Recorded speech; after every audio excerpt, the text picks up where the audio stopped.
Bon Jovi just made headlines for a reason you might not expect. We all know him as the rock star commanding the stage, but did you know that offstage, he's just as extraordinary? No guitar, no spotlight, just a simple act of kindness. Here's what happened. Jon Bon Jovi was in Nashville filming a music video for his song People's House with his crew on the John Seigenthaler pedestrian bridge. Things took a serious turn when a woman was spotted on the edge of the bridge, holding onto the railing, clearly in distress, looking like she was ready to jump. Jon Bon Jovi was seriously in the right place at the right time. But John, being the stand-up guy he is, didn't just stand by. John, along with a member of his team, approached her. The police released security footage where you can see them walking over calmly, gently, speaking to her. They weren't trying to be heroes, they were just giving her hope. And together, they helped her back over the railing to safety. Now, the BBC didn't reveal the woman's identity or why she was so distressed. But one thing is clear, Jon Bon Jovi's quick thinking and compassion might have saved her life. And get this, John has been trained in crisis intervention thanks to his Jon Bon Jovi Soul Foundation. So this wasn't just a random act of kindness. He knew exactly how to handle the situation. John didn't just play the hero in his songs that day. He was one. The Nashville Police Department even gave him a public thank you, praising his ability to connect with someone in such a vulnerable moment. It's a powerful reminder that we all have the ability to step up when someone needs us the most. But this isn't the first time John has been there for someone. Behind the rock star is a man with a heart of gold, and right by his side through it all, his wife, Dorothea. Now, let me take you back to the beginning of John and Dorothea's love story, because if there's one thing that's as inspiring as his music, it's their relationship. Well, you might think rock stars aren't the type for happily ever afters, but Jon Bon Jovi is here to prove that wrong. His life, it's almost the polar opposite. Your life, married 18 years, stability. Jon Bon Jovi and Dorothea Hurley met as high school students back in the late 1970s. The pair went to the same school in New Jersey, and when John first laid eyes on Dorothea, he knew that she was special. He shared, "She let me cheat off her in history. I was immediately drawn to her from the minute I saw her, and that never changed." Dorothea added, "I always said I was good at spotting potential too. I have a gift." The high school sweethearts were immediately smitten and inseparable.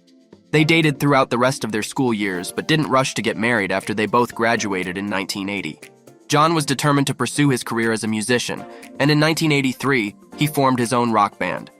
The band quickly rose to success, and John's life was suddenly thrown into the spotlight. On the other hand, didn't aspire for a life in the spotlight, and for a brief moment, the couple was torn in different directions.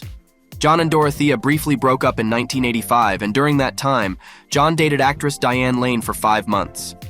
After his breakup with Diane, John and Dorothea were drawn back to one another and managed to rekindle their love.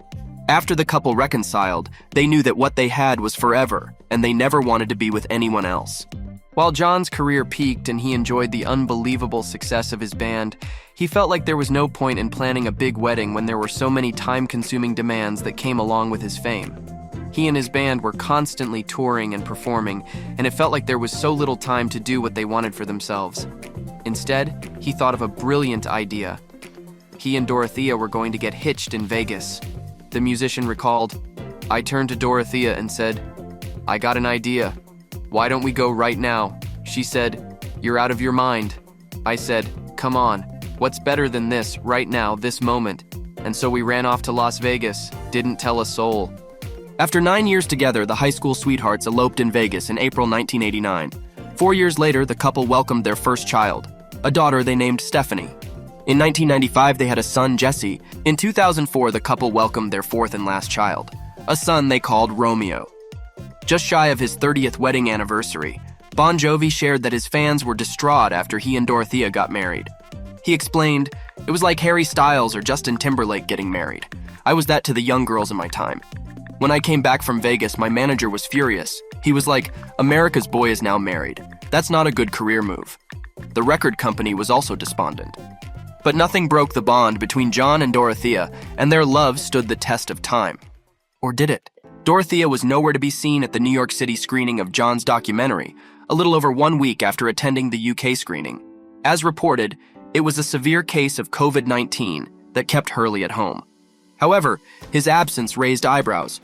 especially after John's recent comments hinting at cheating in his marriage. "These are all the wonderful cliches of rock stardom," he told the publication. "It's about never lying about having been a saint but not being a fool enough to the home life either." He also confessed about having many girls in his life, but how could that be possible while staying loyal to Dorothea? I'm not a saint. You know, I'm not saying that there weren't 100 girls in my life. I'm Jon Bon Jovi. It was pretty good. Apparently, Jovi's revelations might have stirred up some trouble in his marriage to Hurley, so it's a waiting game now to see how their relationship weathers this storm. Will their bond withstand this test? I have very few regrets. Yet he still exudes the charisma of a rock star with his wealth, devoted wife, and countless gold records. The songs will outlive all of us at this point. Will we get another hit from Bon Jovi in the nearest future? Well, let's hope so.